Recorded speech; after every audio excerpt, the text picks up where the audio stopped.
동양학에 뿌리를 두고 발전해온 사주학. 사주학의 근간을 이루고 있는 음양오행설을 새로운 관점으로 분석하며 사주학을 보다 명확한 논리체계로 재조명한 석화. 동양의 과학, 사주명리학. 이제 그 근본 원리를 석화와 함께 명확한 이론체계를 통해 밝혀보자.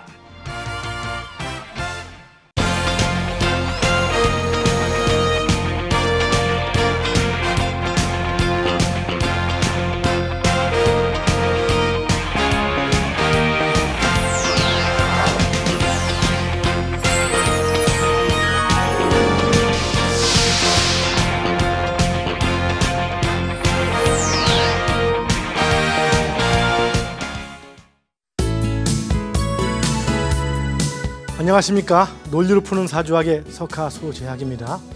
오늘도 좋은 하루 매 순간들이 되시기 바라겠습니다. 자, 오늘은 그 19번째 시간으로요, 지지사행의 음양과 음양중 분류에 대해서 공부를 해보도록 하겠습니다. 자, 지금 지장간에 대한 역시 공부가 지속되고 있습니다. 그 지지를 다시 음양분류와 음양중 분류, 즉 2와 3의 분류를 통해서 지지 있는 지장간들을 다시 한번 지장간의 배속 원리를 분석해보는 그러한 시간을 갖도록 해보겠습니다. 예, 자, 그러면 지장간에 대한 공부 계속 진행하겠습니다만 했었습니다. 자, 봅시다. 지지를 자, 해, 자, 축. 자, 해자축 뭡니까? 수죠. 이 수의 기운하고 지지에서 마주보는 것, 꺼리는 건 뭡니까? 이 수기운 해자축 속에는 뭐가 없다겠습니까? 예, 해자축은 그 화의 기운이 들어있지 않고 나머지 사행은 다 들어있다 했습니다. 그렇죠? 이것을 수를 의미한다고 했고요. 그 다음에 인, 묘, 진. 인묘진 속에는 뭐가 없습니까? 인묘진 목과 마주보는 금이 없죠. 금 말고 인묘진에서 제일 강한 건 누굽니까? 지식이니까 지오행이니까 진의 오행인 목이 가장 많겠죠. 그리고 금이 없고 토는 약방에 감춰 있고 화 있고 수 있고 그렇죠. 그 다음에 사, 오, 미. 이게 뭡니까? 화죠. 그럼 화는 여기에 없는 건 뭡니까? 화에 없는 것은 화하고 마주보는 수만 없고 나머지는 다 있는 겁니다. 뭐가 없다는 얘기입니까? 지장간을 의미하는 거죠. 지장간. 지지 속에 감춰져 있는 천간의 기운인 겁니다. 이 지장간을 통해서 모든 그 오행의 그 10간 12지의 변화와 오행의 변화가 이루어지게 되어 있는 겁니다. 자, 그 다음에 해자축 다음에 뭐죠? 신, 유, 술. 뭡니까? 금이죠. 이 신유술 속에는 뭐가 없습니까? 마주보는 인묘진인 목이 없는 거고, 이 목 빼놓고 나머지 4개의 그 지지가, 4개의 성분이 다 함유되어 있죠. 그래서 지난 시간에 또 마지막에 공부했던 게 뭡니까?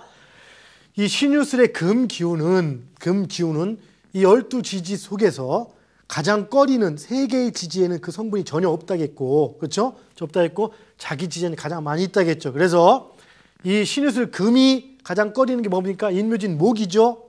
원래 천간 오행에서 금이 꺼리는 것은 화지만 지지에서는 오행이 아니고 사행이기 때문에 정면 대립하는 목을 꺼린다고 했습니다. 그래서 신유술은 다시 말해서 금은 그 인묘진을 피하기 때문에 인묘진 바로 앞에 있는, 즉 자기가 가장 꺼리는 그 지지 앞에 전에 있는 지지에 자신의 음기운인 신금을 그 내포하고 있게 되고요. 그 다음 인묘진을 지나서 다음 기운의 사화 속에서 자신의 양기운을 내포하고 있기 때문에 뭐 생지다, 뭐 장생지다, 출발지다 이렇게 표현을 해준다겠고, 지지의 사행은 각각 자신이 꺼리는 오행의 3개 지지 전과 후에 자신의 그 오행을 그 음간과 양간으로 배치시켜서 영역을 표시한다고 했습니다. 즉 4개의 지지 중에서 각각 그 4개의 지지는 4개의 사행은 지지에서 한 가지 사행을 제외한 3가지 사행 속에 자신의 영역 범위가 있기 때문에 굳이 이것을 12개 지지 친다면은 목은 9개 지지의 영역 범위를 형성하고, 화 역시 마찬가지 자기가 싫어하는 뭡니까? 화가 싫어하는 해자축 3개를 제외한 나머지 9개 지지에 자신의 영역권이 있다는 겁니다. 영역권이 있다는 것과 지장간이 있다는 건 좀 다른 겁니다. 이 영역권의 개념은 나중에 12운성이라는 또 다른 개념, 포태법이나 이런 개념에 근거가 되는 그런 원칙 체계가 되는 겁니다. 자, 이렇게 해서 12지지를 지난 시간에 공부를 했었고, 지장간은요. 자, 그 다음에 오늘은 그 시지의 사행의 음양과 음양중 분류를 공부하겠는데요. 공부하기 앞서 지난 시간에 우리가 하다 말한 게 뭐 있죠? 360과 365의 개념을 우리가 한번 얘기했었죠. 자, 봅시다. 이 360은 절대 완전의 개념이기 때문에 결국에는 뭐라고 칠 수 있습니까? 5라는 개념으로 칠 수가 있겠고, 365는 뭡니까? 365는 현실의 개념이니까 4의 개념 혹은 6의 개념처럼 이렇게 표현할 수가 있겠죠. 그래서 현실을 바라보는 시각은 5에서 4로 바라보고 5에서 6으로 바라보는 시각이듯이 5와 4가 같이 필요합니다. 그래서 현실은 360의 기준과 365의 기준이 같이 필요한데요. 이 차이는 뭡니까? 다시 봅시다. 이 지지 원운동을 지구가 이렇게 태양을 한 바퀴 공전한다고 칠 때 이 공전 주기를 나타내는 것이 또한 바로 12지지가 됩니다. 각각의 구간을 나타낸 것이죠. 그래서 이 12지지의 구간 자체를 가지고 이것이 그냥 360일 한 구간, 즉 1자전에 하루씩 배속시킨 게 360인데요. 실제는 360이 아니고 365일로 나타나서 360의 원칙 기준에서 볼 때는 현실은 365의 모순이 되는 것이죠. 그리고 365의 현실 기준으로 볼 때 360을 바라보면은 그것은 현실이 아닌 이상향이 들어가는 것인 거고 서로의 약간씩 모순들이 있게 되는 거죠. 이걸 다시 한번 기준을 청한다면은 자, 현재 우리가 사용하고 있는 달력과 완세력은 바로 365죠. 현재니까 이게 상대 개념이니까. 그리고 이것은 1년을 각각 1년 365일을 360으로 균등하게 나눠서 표기한 것이 되는 것이 바로 360 절대력이라는 개념이 들어갑니다. 그러면 절대력과 상대력이 이렇게 달라지는 게 뭘까요? 우선 둘 다 360과 365를 기준한 것이기 때문에 즉 자전을 바꿔주는 개념인 겁니다. 절대력 365의 개념은 지구의 자전을 기준으로 친 거고요. 말하자면 자평명리처럼 일간을 기준으로 쳤다 이렇게 볼 수 있는 것인 거고 360의 절대력의 개념은 이건 절대력이라고 쓰는 거죠. 둘 다 기준에서는 그 절입비를 기준으로 하지만 이 360의 절대력은 그 기준 자체가 그 절기만을 기준으로 했다고 볼 수 있는 겁니다. 즉 자전을 무시한 것이죠. 왜? 자전은 현실에서는 일자전 즉 하루 해가 지고 아침부터 다시 아침까지를 하루의 기준으로 봐서 이것이 365번이 한 공전에 있다는 얘기인 거고 1년에 있다는 얘기인 거고 이것은 이 365번을 아침이니 저녁 자체는 무시하고 단지 그냥 360으로 균등하게 나눈 것이죠. 나누다 보니까 360의 원칙 즉 5가 5로 나타나는 기운적인 측면에서는 이것이 원칙으로 작용하지만 현실의 적용면에서는 바로 하루의 시작과 끝의 개념이 즉 하루 시간에 관계되어 있는 즉 하루를 기준으로 해서 또 자시, 축시, 오시 이런 시간의 개념들이 태양과의 상관관계를 표시하는데 이렇게 상대력, 절대력에서는 그런 부분들이 또 애매하게 나타나죠. 즉 무시하고 나타나게 되는 것이죠. 여기서 즉 현실을 무시하는 개념으로 또 나타나는 겁니다. 즉 360의 기준과 360의 기준으로 각각 나눠서 볼 수가 있는데요. 360의 기준은 그 이상세계의 기운의 분포도 측면이 되는 것인 거고 대신에 360 절기력에서는 어떤 현상이 나타납니까? 자, 이것은 각각 그 1년 365일을 그냥 360일을 잡아서 360으로 나눈 것이기 때문에 정확히 30일씩 곱하기 12개의 달의 개념이 정확히 나타납니다. 절대력에서는 정확히 30에 360 곱해서 360일이 아니기 때문에 정확히 한 달이 30일로 딱 끊어지지 않지만 이 개념에서는 한 달이 정확히 30일로 끊어집니다. 즉 자축인 및 진설 한 달씩이 그 각 지지가 30일씩을 균등하게 차지하게 되죠. 그러다 보니까 어떤 현상이 나타납니까?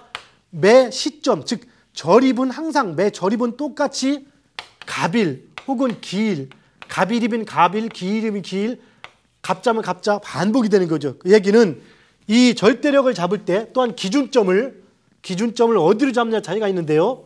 아까 그 지지 앞에 봅시다.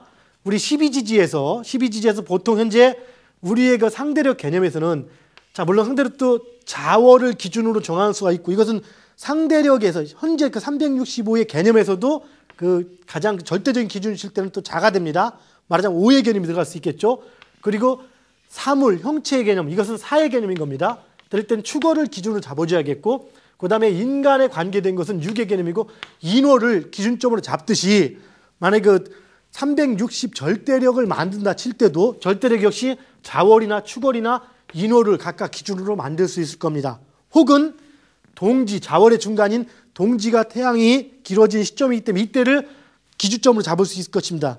어떤 걸 기준으로 잡든 기준을 잡게 되면 그 시기가 갑자가 되면서 이것은 우리 현재 그 절대력에서는 연도가 바뀌면 일간지가 바뀝니다. 그 얘기는 예를 들어서 2000년의 동지와 2001년의 동지는 그 일간이 같을 수가 없죠. 그러나 절대력이라는 개념이 들어가면은 연도에 관계없이 동지점, 하지점, 즉 절입일은 똑같은 간지를 갖게 되는 간지의 영원한 반복만이 존재하게 되는 것이죠.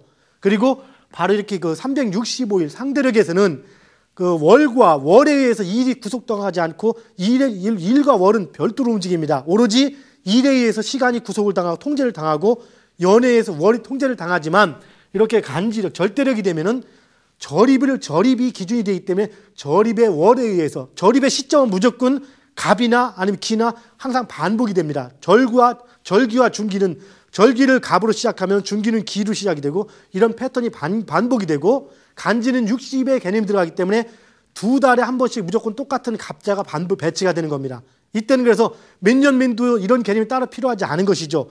몇 년이 됐든 동지점을 기준으로 할 때는 항상 똑같은 갑자라면 갑자 아니면 자월을 기준으로 하면 자월 절기가 갑자라면 항상 똑같은 반복의 패턴만이 나타나는 것이죠. 이 두 개, 즉 360과 365의 개념은 서로 음과 양으로서 균형되게 보완을 해야 될 부분인 거고 그 중에서도 현실에서 기준이 되는 것은 우리는 모든 것을 현실의 기준 365의 기준으로 바라보는 거기 때문에 상대력인 365가 기준이 되고 360인 절대력은 거기에 대한 또 보완적인 측면에서 같이 된다라면 더없이 바람직하지 않을까라고 이렇게 보고 있습니다. 자, 물론 현재 이 부분들을 가지고 연구하는 분이 있다겠죠. 상당히 존경스러운 분인데 하다 보니까 너무 360적인 역 측면만 강조해서 기존의 상대력 내지는 만세력 자체에 막 오류다 하는 식으로 이렇게 얘기를 하는 경우가 그분을 이렇게 공부하는 사람들 중에서 많이 흘러나오고 있는데요. 360역인 이 절대력과 360과 360은 둘 다 똑같은 절기를 기준으로 한 거기 때문에 같은 절기력이라 볼 수 있지만 360은 현실의 개념, 하루의 시작과 끝이란 이런 가장 기본적인 현실 개념을 무시하고 원칙만 따진 거기 때문에 거기엔 또 한계가 있을 수밖에 없습니다.